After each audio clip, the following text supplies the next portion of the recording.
Hello everyone and welcome. This is Priyanka Bhakta and I'm the Education Coordinator for IABC. Welcome to today's Solution Provider webinar. 9 IC experts share their #1 tip to engage a distributed workforce. We have an excellent panel of speakers who will be presenting their #1 tip to engage a distributed workforce. And thank you to our solution provider Smart for hosting this webinar with IABC. Before we get started, I would like to share a couple of reminders. During the presentation, all participants will be in a listen-only mode. Throughout the presentation, feel free to submit questions in the Q&A box. Our speakers will address these throughout the presentation as well. If you have any questions if you have any trouble, connecting to audio or video, let me know in the chat box and I can help you troubleshoot the issue. And now with that, I'd like to pass it over to Alex Cardwell from Smart to kick things off. Take it away, Alex. Oh, I think you're on mute. I hope this wasn't a forced mute. I hope this was just me screwing it up. So on my behalf, welcome everybody as well. Thank you, Priyanka, for that brief introduction. Welcome to this live session, again, titled 9 Experts Share Their #1 Tip to Engage a Distributed Workforce. And we have a pretty cool session in store today because, again, we have a ton of speakers that have graciously come here to share their tips and tricks with you. Really quick, I'm not going to introduce each and every one right now, but just so you get, they will get a chance to introduce themselves at their respective panels. But this is who you can look forward to hearing from today. Unfortunately, I do have to mention that Claudia from TomTom did inform me that she is running a high fever, so she won't be with us today. But we have 8 other great experts here to take us away and give us those insights that we're looking for. Really quickly, a few small housekeeping items. This session will be ran as 3 sets of these kind of mini panels. So if you've attended a Smart Live session before, typically the way we run these sessions is that we have 3 speakers at a given time talking about a given topic. This time, because we have so many speakers, we'll do 3 sets of mini panels where we're going to be kind of covering these tips and tricks. And of course, as always, Q&A, we'll be doing Q&A throughout the live session. So there is a Q&A box on the here in Zoom. So at any time, if you have a question that you'd like to address to a given speaker, feel free to drop it into the chat, and we'll get to those as soon as we can. All right, but with that, I think we can go ahead and get started. I think we can go ahead and introduce our first panel. So for our first panel, I'd like to welcome to the stage, or to the screen now, because we're doing this virtual, Ray Walsh, Kriti Pradhan, and Justin Robbins. So guys, if you can unmute yourselves and get your video up and running and just hop on. I see Ray here. I guess the other guys are coming in. But yeah, again, we tried to kind of organize these mini panels in a way that you guys had a bit of a common theme in your kind of #1 tips. So hopefully we can get some good discussion. But before we get started, maybe you guys could do a brief round of introductions. I don't know, Ray, maybe you want to start and tell people who you are and what you do?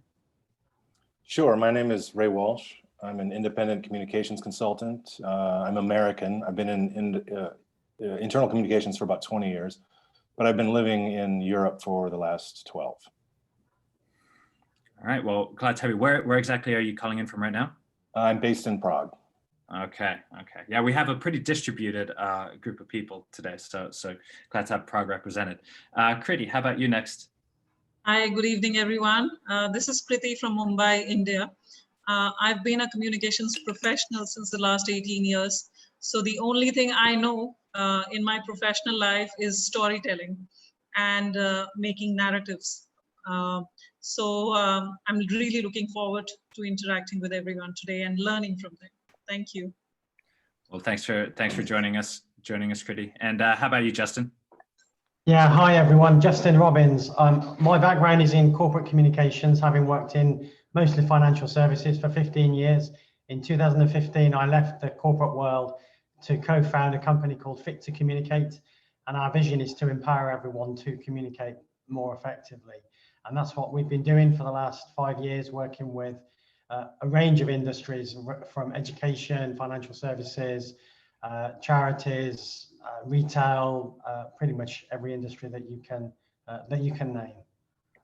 Awesome. Well, thank you also for hopping on today for this session. And now, you guys, a few months back we wrote up this blog on the #1 tip for engaging a distributed workforce, and you all contributed to that. And really, maybe to kick things off, it would be great to hear, based up, it can be directly from that blog, or if you've come up with something else in the meantime, if you could kind of really briefly kind of outline what is your #1 tip for engaging a distributed workforce, and then maybe we can do some open discussion after that. So Ray, how about you go first?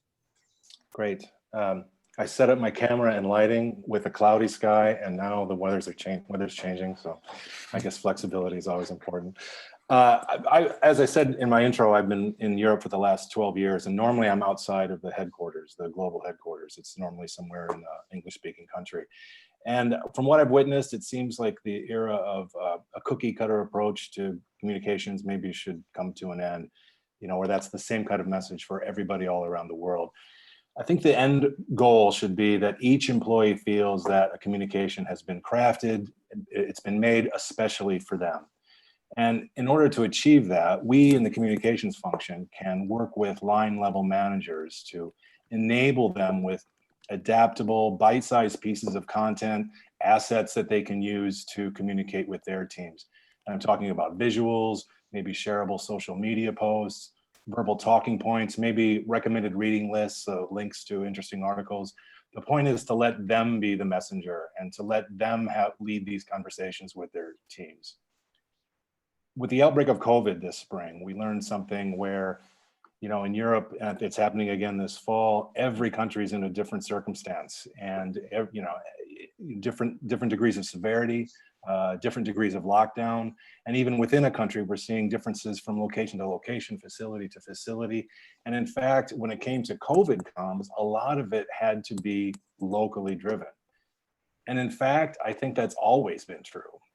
Each team has its own unique energy, its own tone, its own unique culture. And if they have communications assets that they can easily use, easily adapt, maybe even translate if they have to, they can then make use of our communications best practice and talk about the things that really matter, and that's their team's work and the impact it has on the company. Awesome. Yeah, I remember reading about, obviously you've done a lot of work around, content localization or communications localization. So really interesting take, and thanks for that insight. I think before we get into kind of open discussion, Kriti, how about you? What's your #1 tip? So, I think what is most important is to identify the needs and wants of the employees. And how can you do that? You can do that by putting yourself in their shoes. And also, it's extremely important. See, communication is a bridge between confusion and clarity. And I think what you need to do is also couple it up with convenience and choice. So like Ray just mentioned, bite-sized communication at their convenience, at employees' convenience, and crafting it and segmenting it to such an extent that they feel that this is made for me. This is specially for me. When you bring that exclusivity in the communication piece, and you, through the virtual world, you're able to communicate more efficiently and effectively and get the desired outcome. So that's extremely important. And ultimately, it's about, once I'd heard Indra Nooyi saying that you don't really need, you can understand whether people are understanding at the communication part within the boardroom. And, because they are your consumers at the end of the day. So when you're looking at a product, the way the people are consuming it within the boardroom defines it. Similarly, communication, you don't really need to, use various ways and means. You can do it in a simple, crisp manner, because that's what works. Jargons don't work. It's right. How effectively and efficiently you communicate. Awesome. And I really like something you said there just now. That's like when an employee feels like this is for me, that really makes them tick. Like I remember reading a great a great piece. It's the same for, for marketing and communications, where like somebody started somebody made a bet with someone saying that I bet I can get you to read a whole page in this newspaper. It's like, there's no way you're going to do that. Or how are you going to do that? They basically said that I'll just make the title that this page is all about and your name. And then, so when you can really personalize it like that, it brings a lot of value. All right, thank you for that. And maybe Justin, how about you? What's your number one tip? So thanks, Alex. And I guess the benefit of going last is that I can say, yeah, I agree with everything that those guys of course, said, which I do. And I have to confess, I'm on a very similar theme, but maybe a slightly different angle. So as an organization, we believe strongly in the power of listening. And when we work with any organization, we always encourage them to start by listening rather than communicating, rather than broadcasting it, to actually listen. And I think in particularly when working with a remote workforce, I think my view is that based on evidence that we've seen, you really need to listen to your employees. It still starts with listening. Just because they're remote versus in an office doesn't mean that you don't need to listen to them. So I think any organization needs to put in place mechanisms that enable them to listen to their employees in ways that work for them and understand what's important to them, what are their concerns, what are their issues. And there are certain things that I think that they can put into practice, things that we use that evidence kind of gives us good data around looking at the breakdown of different personality profiles, for example. We use that as quite a key way to actually listen to people and understand people and help them to understand themselves as well. So when you really encourage them to listen to those around them, you really get to a point where you increase everybody's understanding. So for me, communication starts with listening. Yeah, that's really good. And I've kind of can vouch for that as well, is we've done a few other sessions with a few other people where this same topic has been brought up, where, the best way to know, what you should be communicating about is to listen to your employees, like just ask them, what do you need to know about? On that note, I'd like to kind of also flip that around. And again, now, thank you guys for sharing your kind of these first initial thoughts. But I'd like to, flip that, or like kind of continue on that line of thought, especially this concept of listening and being able to, understand your employees. And Ray, I was actually interested in, because you've done a lot of work in localization and worked with companies that are kind of with distributed workforces in various locations. So do you notice that when you're if you're going through this kind of process of listening to employees, do different geographies, like employees distributed in different locations even, do they have different preferences over what they want to hear about? Yeah, I think that, even the global brands have quite a different customer segment around the globe, and that has difference in employee demographics as well. So some of, maybe the home country has a core service, but in Europe, maybe it's more of let's say in the US, it's a B2C company, but in Europe, it may be more of a B2B company. Or they may be outsourcing a big part of the operation, which in the home country is insourced. So these are really important differences, and they can make a really big difference as to what the employees want to hear. It may be that, one of my former clients was, France was almost entirely all desk workers, and they didn't have any of the blue collar workforce. So, those desktop workers have very different preference. Also, if you're measuring, it looks like France is way into your communications when in fact they're just a more wired population. So to answer your question, yeah, I do think that just it's important for the home country to realize that not every country is the same. And yes, we're talking about language and culture, but even within your corporate culture, it can be a very different business, a very, very different very different communication needs, very different customer segments. So it's a different conversation. Of course, and the kind of blue collar, white collar differences and what they need and what they want from a communications function is of course well documented and a really popular topic as well. I was wondering, maybe Kriti, because you mentioned this whole concept of what's in it for me? Like how's like when an employee sees that this is relevant to them, they're more likely to react to it. Have you noticed in your kind of time working with these types of concepts, again on the topic of different locations, like differently distributed regions, have you noticed any differences in like what kind of things employees respond to? So, we did a dipstick, we did a survey, and when the organization that I represent has actually got a multi-generational workforce. So when I look at them, I've got the millennials, I've got the baby boomers, I've got everybody there. So for me, my communication has to actually target all these people. But one thing fundamentally remains the same, which is everybody has a need to learn. Everybody needs to be engaged. Everybody needs to be made aware of what is available. And ultimately, it's praise, gratification. Yeah. So I came up with this entire LEAP framework. And I said, okay, now within that, we started the interventions. And with COVID, I'm sure everybody would agree that these are unprecedented times and they call for unprecedented wisdom. So everything went the virtual way. And eventually, we were so happy because we gauged the sentiments, we heard, we listened. And like Justin said, it's so important to listen. You have to keep your ego aside and you have to understand what are the needs and wants of your employees. And therefore, I'm so glad that when we started our interventions, today, I have seen a 248% increase in my learning usage. So I have a learning system, and then that too is defined by the level and the functionality and the role that one requires. What I went additionally ahead in terms of, when we gauge the sentiment of people about upskilling and reskilling themselves, especially during these times, we said, okay, so we need to go a step ahead and we need to find out what these people really want. So one is the functional upskilling, but at the same time, they also maybe want to discover some other aspirational roles.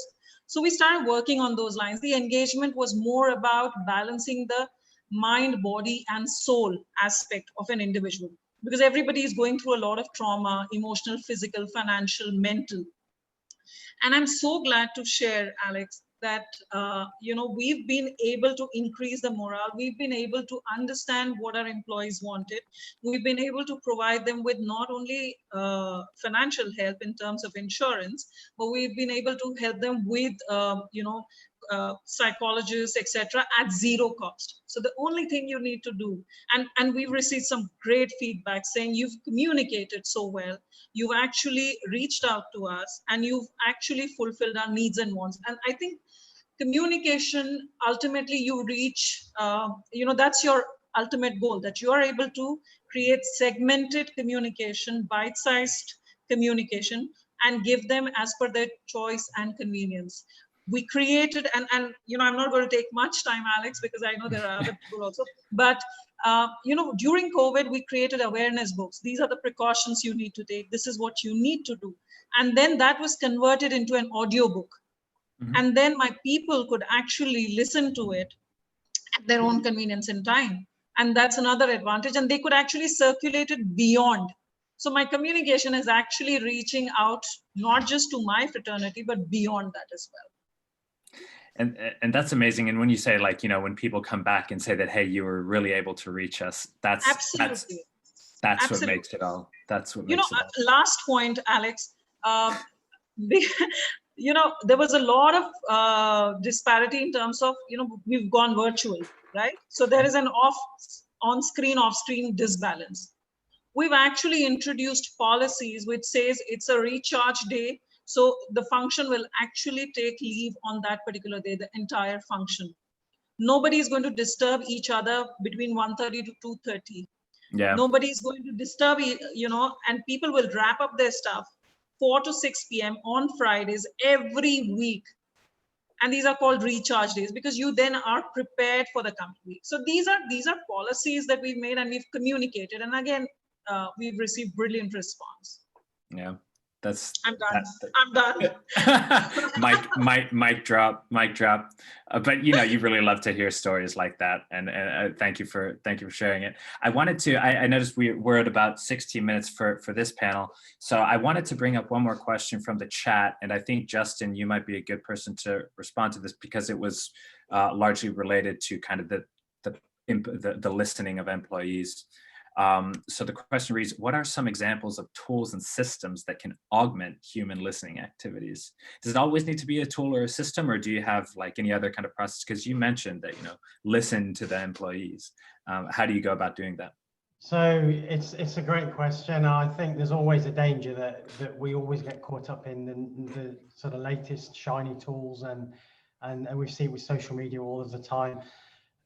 We're in the era of big data, and there's so much data in organizations at the moment. And when you look at the tried and tested tools that organizations use at the moment in social media, intranet, internal channels, SharePoints, etc., I guess I'd ask myself the question, do we actually extract all of the data that's already available in them? Do we listen to them really effectively? And so, Alex, not to blow your trumpet too much, but if you take somebody like Smart, for example, that you can use to really dig into some of the data, for me, it's about the habit and the mindset of actually looking at the data that you've got and using the channels that you have without creating new ones and creating more confusion for employees, actually looking at the channels that you have and analyzing them and saying, actually, what are people saying on here? Which stories or which articles, whatever it is, resonate with people, which ones don't, what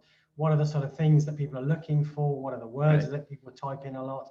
And as I say, it's kind of a mindset shift, really. It's quite often, I think, measuring communication and measuring outcomes is kind of the bit that we often forget in when we do communications. We do great campaigns, but actually when it comes to, well, what was the bottom line of that, it's very difficult to prove that. And I think it's that mindset shift, that habit of actually holding yourself accountable to what you deliver, to really using the data that you've got to say, actually, we already know all the answers to the questions. We just need to look at where we've got it already with the tools that we've got. So it's that habit, that real kind of mindset shift, as I say, of making listening a real habit. I love that. Just kind of build it in as a part of your process, essentially. And in comms, it's not always easy, but there definitely are tools now that allow you to do it. One of those is Smart. Thanks for not tooting our horn too much, but do appreciate that. Hey guys, we're at about 20 minutes for this panel. I want to thank you guys so much for hopping on and sharing your wisdom here. And for everybody listening, at the end of the session, you will get the slides that will have links to everybody's LinkedIn profile if you want to follow up. So if you want to follow up with Ray, Justin, or Kriti, feel free to do directly after the session. But with that, thank you guys for hopping on, and I'd like to invite the next panel up onto the stage. All right, let me see if I can share my screen here. So for our next panel, we originally had planned to have Claudia, who unfortunately now is dealing with a bit of a fever, so she won't be here today. But we do have Mariana and Meghna. Guys, are you here with us? Yeah. Hi everyone. Thanks for joining. Thanks for hopping on. Hey, Meghna. And yeah, again, before we get into kind of your top tips on engaging this distributed workforce, maybe you guys can give a brief introduction on who you are and what you do. And Mariana, you're first on the list here, so you're lucky number one. How about you go first? Sure. I'm Mariana La Madrid. I work as an advisor in corporate communications at CEMEX. So I'm based in Monterrey, Mexico. And yeah, I've been in this role for 2 years now, but my professional career has always been around engaging audiences. So I'm excited to be here. Well, thank you. Thank you for joining us. Meghna, how about you? So hello, everybody. I'm Meghna Bharat primarily from Mumbai, India. But where I work right now is based out of the IT hub, Bengaluru. I come in with 5 years of working experience in the area of internal and external communications. Experience wide-ranging industries, ranging from semi-government enterprises, a life insurance brand, and right now I'm a part of the corporate communications wing in an R&D unit of a leading automobile brand. I just hope I'm able to benefit all the attendees with some of my experiences and observations in engaging employees in this never before professional scenario. So thank you for the opportunity. Yeah, and thanks for joining us. And I like how you kind of labeled that you're primarily based out of Mumbai, but where is anybody really even based out of these days? We're all over. We were talking about internally. Maybe our CMO Bruno even posted about a question that when do we get to start updating our office locations on our websites to be just basically everybody's home address. All right, but thank you guys for joining us for this quick mini panel. And yeah, you guys, similarly to the previous panel, you both contributed to the Roundup blog post about engaging a distributed workforce, and you shared your own insights there. But maybe kind of give us a quick refresher on what is your number one tip. And Mariana, again, maybe you want to go first. Sure. So I think what I shared a few months back is still relevant right now. I think even more so. I would say it's just really creating smart communications, not so much constant communications. I mean, obviously the frequency is important, but we do have to keep in mind that we're all exhausted. And as we're coming into this winter season, I mean, the pandemic fatigue is real. So how do we really engage an audience that's really just over it? I think it's important to really leverage sort of the talent that we have across the company and different functions working together. We each know our audience in different ways and what needs to be communicated. But I also think it's important that we do that extra work and like just make it as easy and as quick as possible to consume that key message, right? Yeah, I like that. Like similar to what the previous guys were talking about, like kind of bite-sized information, making sure that it's relevant and all that. Really good. Like I feel like there's a quote somewhere in there. Constant comms versus smart comms. Which you should opt for. Yeah, thanks. And I'd like to come back to that in just a second. But maybe Meghna, you want to go first with your top tip? So as I have seen communications evolve since the time this whole new normal situation, cliched as it is, begun, I've seen us transitioning from, more of safety-oriented communications to communications that's more agile and responsive, which are demands of today's times. Also, I come in from a context where a business context rather, where we are required to adopt a work from home, work from office situation. So we are engaging with a dispersed workforce on a whole new level. This is definitely to say that there's 90% of those who work from home and 10% of those who do work from office situation. So both can't be ignored in that sense of the, So, yeah. So while broadcasting every next step towards what an enterprise is doing towards ensuring that 10% audience's safety is so pivotal, you also need to ensure that whatever strategic communications that you do roll out, kind of optimally leverages the digital channels to convey a sense of collective, resilience, belongingness, and solidarity in these times. That is my tip for everybody. Yeah, again, I like you ended on the note of kind of solidarity. At the end of the day, kind of most people are like, we're all in this together, whatever this given situation is. So kind of the solidarity, working as one, working as a team is very, very important. Thank you guys for sharing. I'd like to maybe open up with like kind of circle back a little on what you were talking about originally, Mariana, about the kind of smart comms versus constant comms. Have you noticed, has there been any kind of change now that we're 1 year into coronavirus and now literally 99% of the people are working from home? Has the balance, have people begun to see the balance? Have you noticed a shift in the balance on are people now more conscious about the style of communication? Because we're getting a lot of information from various different sources now, whether it's about work, whether it's about the pandemic. Have you noticed any kind of reaction given the current circumstances? I think for a company as globally dispersed as mine is, it's just been really amazing to see how different functions have really come together to create cohesive messages around something, whereas before we would just all go, or they would all go like on their own and we would just sort of guide them. Now Yep. it's really where we're on the table, where we're at the table with them, creating these messages and Yep. really getting feedback from employees. And I think something that Magna was saying right now, we've really also, I think smart communicating is also getting to them where they're at. So even though before we had our official communication channels, with this pandemic, we really had to be like, you know what, guys, WhatsApp isn't an official channel, but that's where we're getting all of our remote employees or people that aren't. So we have to prepare materials for them that way too. So yeah, I think it's just making it work with however many people you have, and yeah.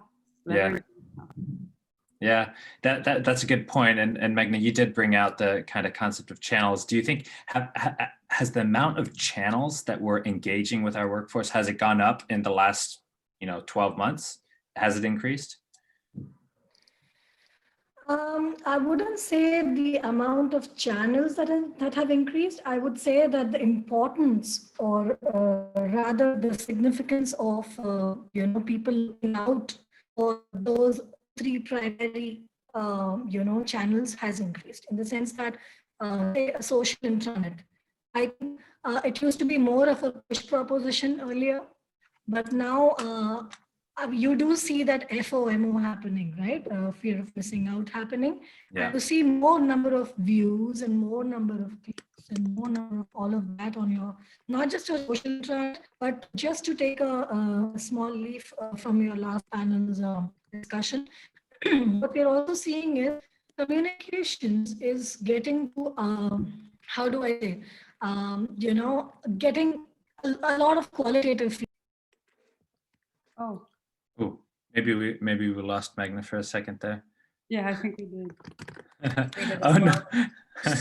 I see people in the chat going, oh no. Well, she was getting into it. I think while we wait for her to come back, Magna, are you back? Yeah. I think you're back. About that, it just seems to have disconnected me abruptly. Okay, well, you're back now. So sorry. Yes. So just to take it ahead. So we receive a lot of qualitative feedback as well, So when I see us now more as enablers of a lot of these interventions that so many of these functions drive, right? Like HR and the innovations department and the R&D engineering functions and whatnot. We seem to be, people seem to be rushing to us to be able to drive that last mile effectiveness, because people really seem to be noticing now more than ever. They like the sense of belongingness that I was speaking about earlier on, Right. seems to come a lot of qualitative feedback than the clicks and the views and all of that, which I don't know if that a view or a click is equal to true consumption of content. Yeah, of course. But and that kind of goes back to a little bit what we were talking about with Justin there about listening to employees, like understanding all this data, this multitude of data that you have about your employees and about the way they're consuming your communications becomes really important. That you can kind of engage that distributed workforce in the channel that they want to be engaged in, because some like Mariana was talking about, someone might prefer WhatsApp, someone might prefer an email. It really, it really depends on who you're communicating with. So, knowing your employee there is also important. I wanted to bring out a question from the chat, and either of you can answer this, but it's on the topic of kind of different communications channels. But what are your thoughts about, this is from Renee, and it's about, what are your thoughts about podcasts as internal communications channels? In your organizations or the organizations you've worked with, have you guys been experimenting with those? Either of you can jump in. From our side, we do have some of our regions doing podcasts, and they've been working really well, especially with offline employees. Just having them being able to sort of hear these clips of information. But yeah, I wouldn't say it's one of our strongest assets right now. For us, what seems to work is, I don't know if I'm speaking for everybody in India here, but we seem to be more of a visual media, crowd.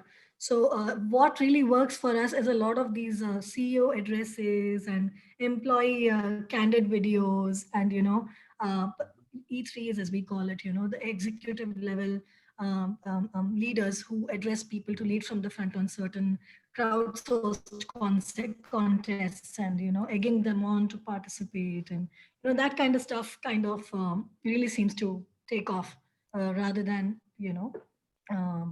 audio based media. Gotcha. That So we are pretty open to experimenting.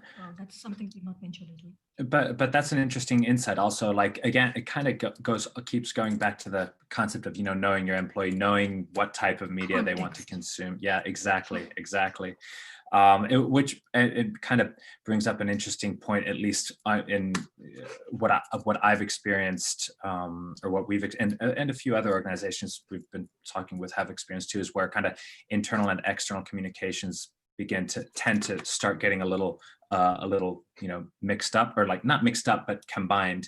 So if you think about, like, we have our own podcast, and we do publish episodes weekly, short, from 5-minute short bites to 40-minute longer interviews. And those are a great way, even though we might be publishing them for an external audience, those are a great way for our people internally also to learn about what we're doing, learn about the people we're talking to, how they think. So all these things you also have to keep in consideration. True. If I could just add to what you just said. Yeah. A lot of our interventions are customized to the on the ground sentiment. And a lot of it does, because Corpcom does work quite closely to the senior management, and they have their ears to the ground on a lot of matters. So in that sense, we have even not hesitated to bring in the good old newsletter, for instance. That seems to be so archaic when you get to hear of it, but it's so well received. You get such lovely, kind messages when to Corpcom, particularly, who seem to be able to encapsulate something of a mix of technical updates with the human angle of what's going on in everybody's lives. So I will also add that empathy and the power of vulnerability and those kind of things, and presenting vulnerability as strength, has never before seen as much traction as content consumption as it is today. Yeah. Right, as pieces of content. Yeah, I totally agree with you here. Real quick before we move on to, I noticed we're already at kind of the 15-minute mark for this mini panel, but I wanted to bring up one more question from the chat here that was talking about information security, because of course, now that we're talking about a bunch of different channels, you might be using WhatsApp, you might be using Messenger, whatever other channel. How do you deal with, sending a sensitive company update through WhatsApp, for example? Is that okay? Is that frowned upon? How do you deal with that? I think that's a great question, and it's something we've been sort of struggling with throughout this year, especially. I would say that what we do prepare to send through WhatsApp is definitely not sensitive material. It's mostly material around protocols on health and safety that we don't mind people sharing with their friends, family, etc. So I think for sensitive materials, we're still using email, we're still using, the traditional channels for us. Right. Right. For us, as I said, considering the kind of industry I come from, most of them are hooked to their laptops as a default, right? So, and given the context I come from as an industry, right?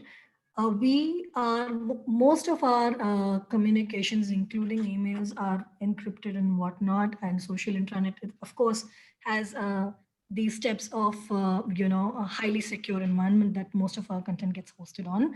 So there's no way that there's very little, since the time I joined the enterprise that I'm a part of, there's very little that we have done in terms of WhatsApp, but most of it has been very generic in nature, in the sense that, about your safety. And when the new normal was so new, Right. We really couldn't compromise on that front, and we wanted to be where people were, but in that context of the term.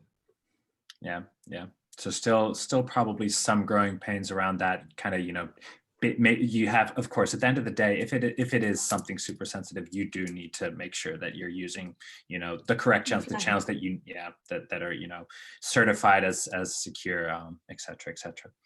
But with that, guys, thank you too for joining me for this quick session. It was really great to hear from you both. And I hope, again, same thing for everybody listening. Your all's LinkedIn profiles will be in the slides that we send out. So feel free to connect with anybody, either of you. Thank you. Thank you, guys.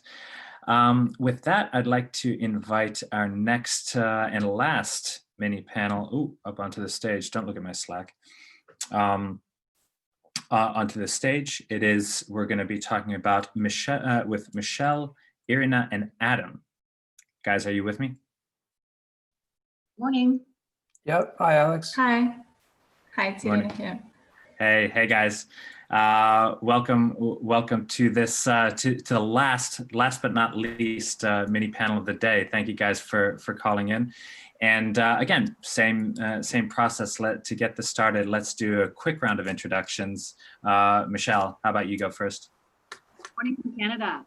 I'm the manager of internal communications and strategic priorities at London Health Science Centre, which is a large acute care hospital here in London, Ontario, Canada, with over 10,000 employees. Been in internal communications for about 10 years and in corporate communications for over 20 plus years. Mm-hmm. Awesome. Thank you. Thank you so much for joining us. What time is it for you in Canada?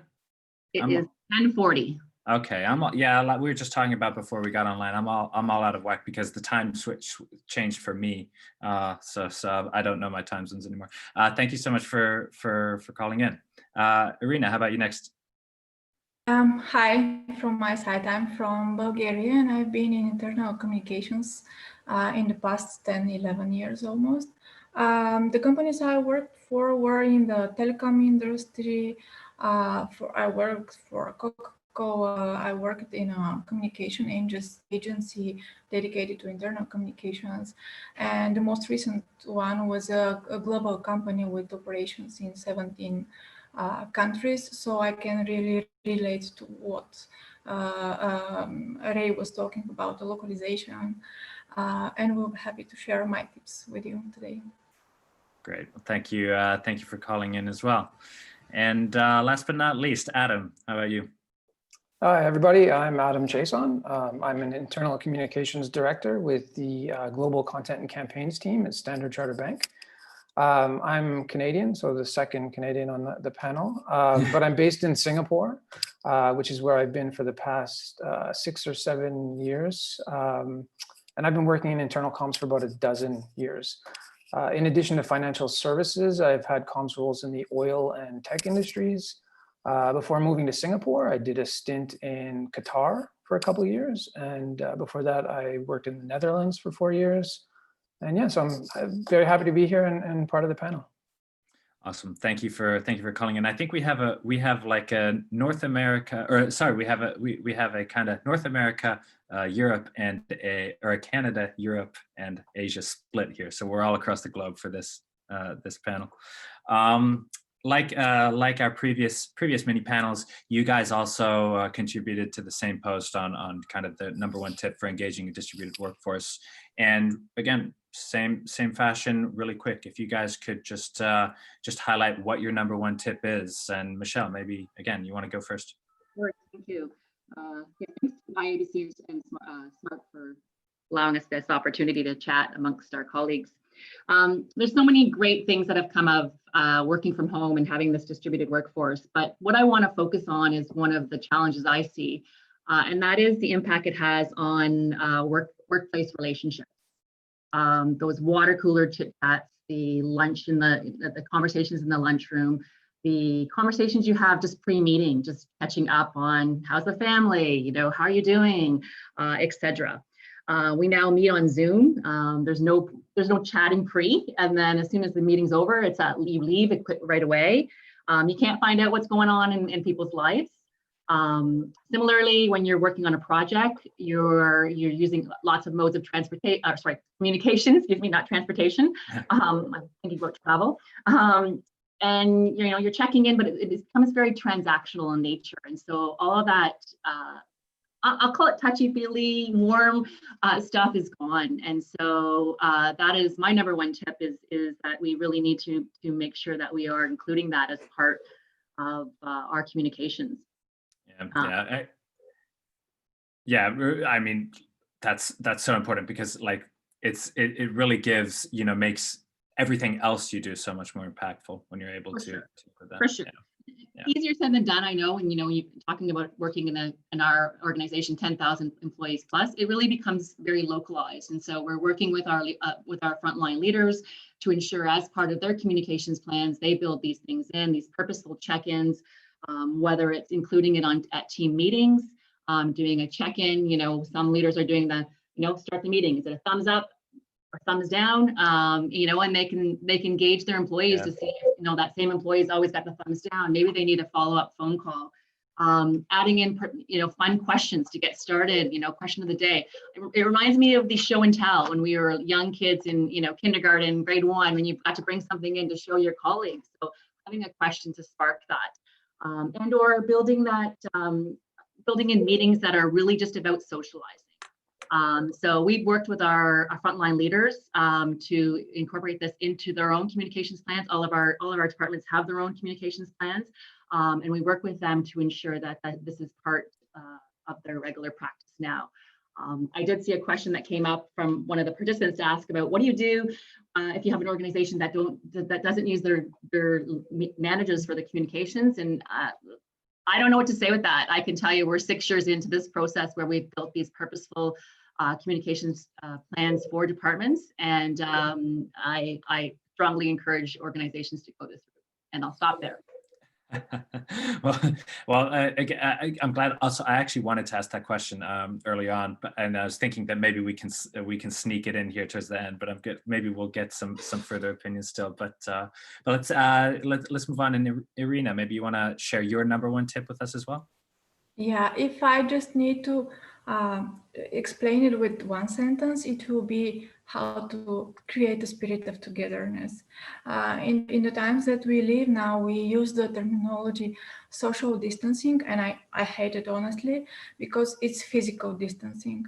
And as a communicators, we need to be very careful about the existing danger of having the physical isolation becoming isolation between the teams, and we will lose the team spirit together then for sure. With our work, we need to try to prevent working in silos by encouraging team or company-wide meetings and conversations. What we can also do as communicators is to help managers communicate more openly, honestly, and frequently. Managers need to lead change and gain people's trust, and if we can help them now gain this trust, this will last forever. I can promise.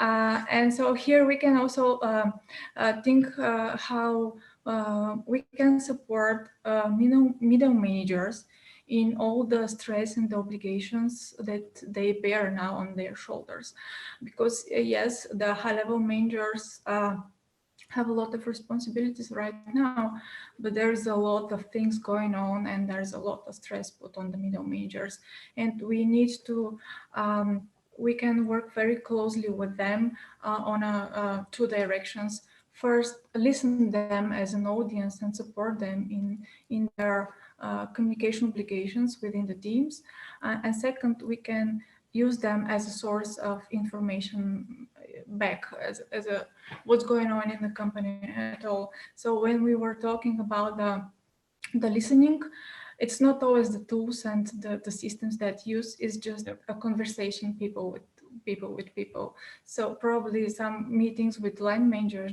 just to say, hey, how are you? How are your people? What do they feel now? What are their problems? How we can help them?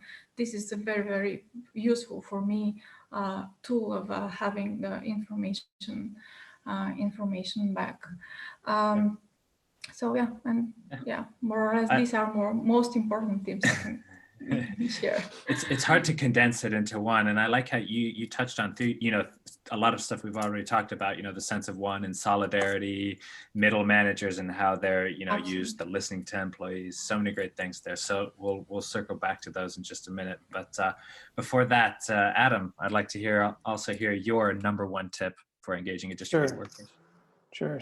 So I actually cheated a bit and included 2 tips in the written piece, but I think they're directly connected. So first off, right now more than ever, with so many people working from home and lockdowns, I think an organization's leaders need to be extremely visible. And the best way to do that these days is typically through video, whether it's through recorded messages or town halls. Video also works much better than emails or written messages, especially during times of crisis, which is obviously what we're going through right now with COVID, because it's more human and leaders can convey emotions such as empathy much better.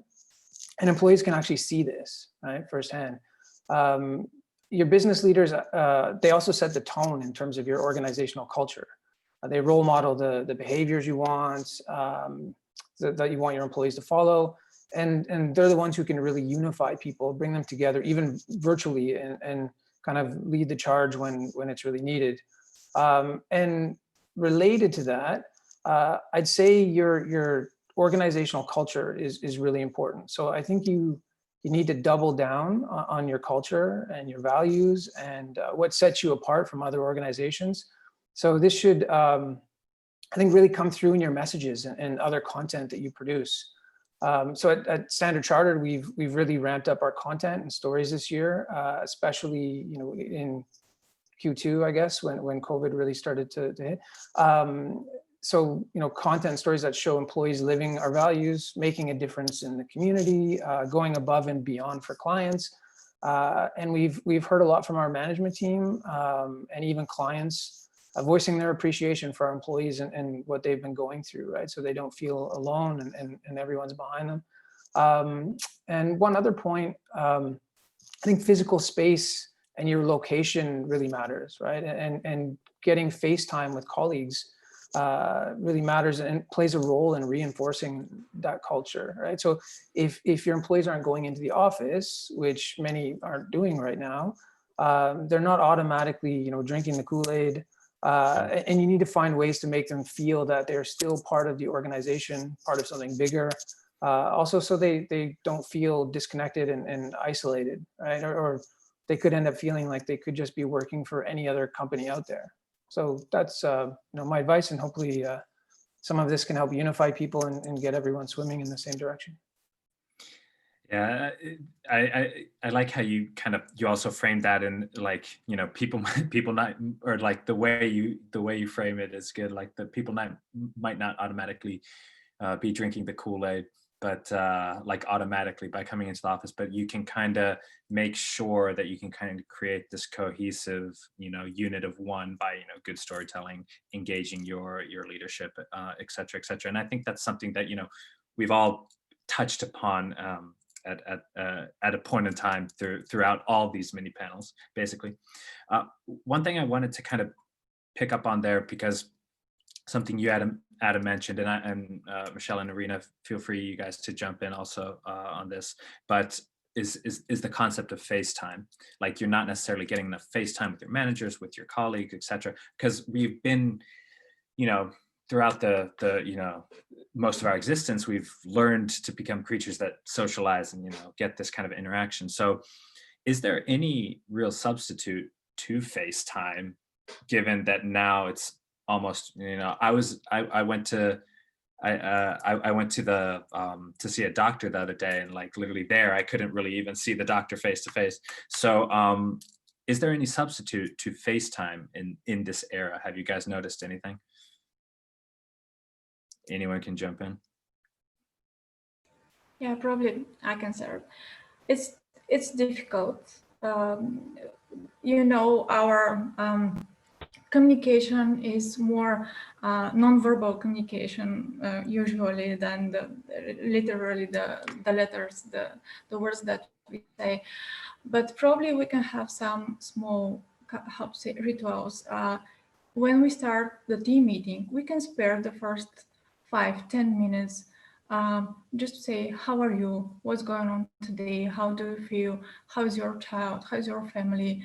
What's going on with your flowers? These kind of water cooler conversations that we miss when we are in different offices, but probably we can think of just some, how to say, once a week, just the non-work related conversations. Yeah. And when we have meetings, to switch on the cameras, because it's absolutely different when you see the person in front of you. I would echo what Erna said, and I guess the video, as much as people sometimes don't want to turn it on, we have recommended. There's times when it's not optional, it's mandatory, and then there's other times when it is optional, just from if people are taking a wellness day just to rejuvenate their mojo, that's fine. But there is sometimes when it's a mandatory. Again, it's not the same, but it is the best. Yeah, and I think on that note, when you, with video, when you're actually seeing, your business leaders, it's amazing that, videos don't need to really look slick and professionally produced anymore, right? So people are getting used to seeing these self-recorded videos. The more, personal, authentic, and human, the better, right? So we got our CEO to record something a few months ago, and he recorded himself at home wearing a t-shirt in his office, which is probably not something you get from a lot of bankers at his level. But then, actually he uploaded the video himself to our video platform, which was amazing, which anyway, he sets a good example in that regard. But in terms of just having FaceTime with your colleagues, I think that really matters. And Rena, I think, made some good points about, trying to have some of these water cooler discussions even at the start of a more serious meeting, in your team meetings, because even some of those discussions is how you you bond with your colleagues, which can make you a stronger team and actually better at what you do. But then also, I try and have virtual coffees with some of my colleagues that I don't get to see very often anymore, or have a reason to meet with them, because that's often where you actually learn about what's happening in the organization, right? Is those informal networks. And working from home, you've kind of lost a lot of those, and so people feel a bit more disconnected from what's going on. Yeah, that it's interesting, that I love that example of the taking that video with the in a t-shirt in their home office, like kind of making it casual. And we had a session like a month back on how to use video to engage your employees, and that was one of the big tips was leverage your senior leaders, but also make it kind of relatable, personable. And kind of, if we continue on this topic of kind of engaging your senior leaders and your managers, maybe to communicate not only through other means, but video as well. There's a good question actually from Damien in the chat that he's working with an executive who doesn't want to do selfie videos because it's apparently not his style. What do you guys have any tips on how to maybe engage your senior leaders or your managers in general to get involved in the communications process? Not even necessarily speaking of only video, but like just be involved in the comms process. Yeah, I think having some data, even if it's qualitative data, to back up your case, right? So, I think at least I've experienced it with other leaders. It can be a tough sell when you try and get them to film a video themselves. They kind of are used to having the really glossy professional, camera crew style videos. Yeah. But if you can show them some, feedback on other videos from people on the internet who might have said, hey, this is a great video, I love the style, the approach, and you can even show them data, right, in terms of are people actually, engaging with these videos in terms of comments, on the intranet? And I think, like I said, that can go a long way. Yeah.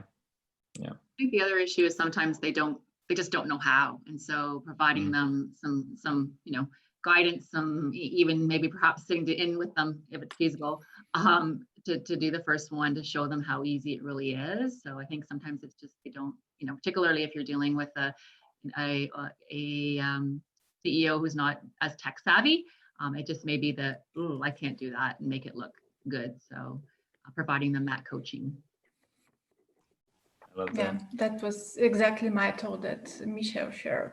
We should not forget that the CEOs are people as well, and they have their fears as well. So probably they just need more support in this. Exactly. And I think that also goes, where this mini panel started was we talked about, Michelle brought a question up that had been asked in the chat a while ago, which is, what if, how do you engage managers in the process that don't want to be engaged, or how do you get them in? And, sometimes even in general, in the comms process, they just don't know, how, they don't know, why their contribution is needed, why it's valuable, et cetera. So coaching them, giving them that support can make all the difference. But with that, I think, guys, we are now officially up for time. So I'd like to thank you three as well for hopping on and being part of this mini panel. We are right at the hour according to my camera. I think we started 2 minutes earlier, according to my time, but we're right at the hour now according to my computer. So with that, I will share my screen again just to kind of wrap things up. And now. I think maybe it's okay for everybody to switch their videos back on if you want to be seen by the rest, by all the attendees. Thank you everybody so much for joining us for this session. I do want to, before I hand it over to Priyanka for some closing remarks, I want to mention that we at SMART, we host sessions similar to this every month. And we have our next one coming up in just over 3 weeks, and it's called the Great Comms Debate 5. So we do these kind of quarterly debate sessions where we bring in like a panel for a bit of a longer discussion, and we have a pretty good lineup for our next session. We have head of employee comms at MasterCard, head of internal comms at Iron Mountain, and head of supply chain comms at DHL. So that's going to be a good one. Definitely check it out. It's up on smart.com right now if you want to go check it out, and I'm sure I can see somebody posting a link to it in the chat as well.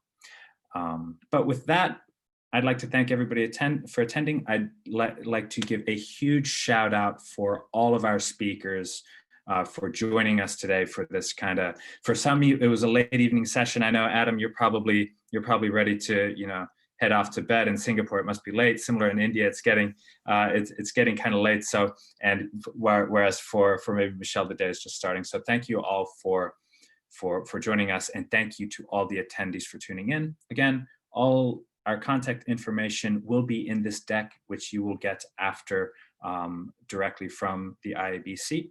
But with that, that's all from me, except in case you want to check out a pretty cool employee communications platform that allows you to do a lot of the stuff we were talking about, listen to your employees, personalize the communications that go out to every employee, et cetera, et cetera. Do check out SMART. Information is on the screen there as well. With that, Priyanka, do you want to say some closing remarks still? Yeah, thanks so much, Alex. I want to thank you as well as the panel of speakers for providing these learning opportunities for IABC and our solution provider SMART for hosting this webinar with us. A recording of today's presentation will be available soon on the IABC website. Also, if you have any suggestions for future educational content and you want me to let me know how this session went, please feel free to contact me at education@iabc.com and by completing the short survey at the very end. And thank you to our attendees for joining us today. And thank you to our panelists once again. And I hope everyone has a great rest of your day and morning tomorrow if you go to bed right after this. So thank you so much to everyone. Have a wonderful day. Thanks.